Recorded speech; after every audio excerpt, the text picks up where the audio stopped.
Okay guys, so it is the morning. This is the bad boy here. I finally see it in the day. And looks really, really nice.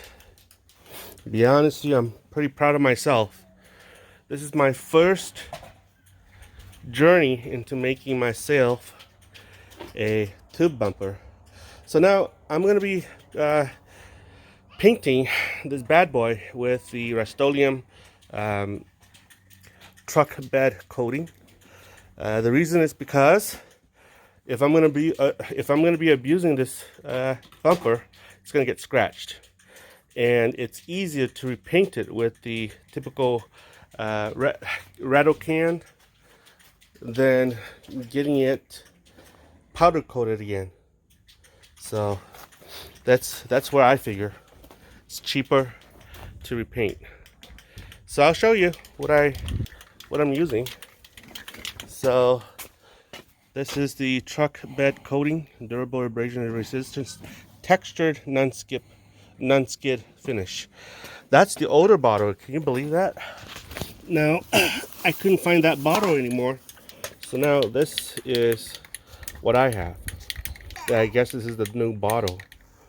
It says truck bed coating. I think it's the same thing, but a little bit different. And that's it, guys. So I'm gonna go spray. I'll show you the after spray, how it looks like. Guys, so this is how it looks like. It's sprayed, first coat. And what we're gonna do, we're gonna let it dry for about an hour or two. According to the directions on the paint, it is good for the touch after 1 hour. So looks really, really nice, to be honest with you. Wow.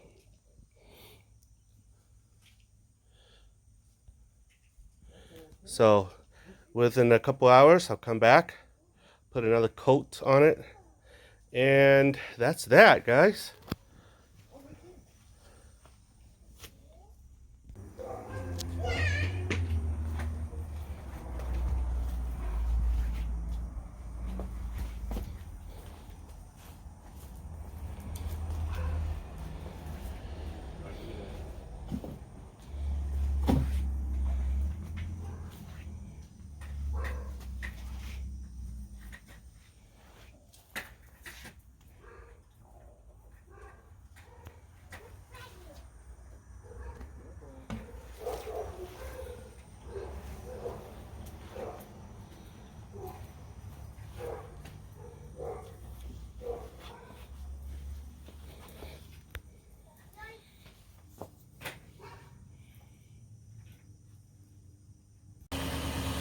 Okay guys, so this is how this bad boy looks on my truck.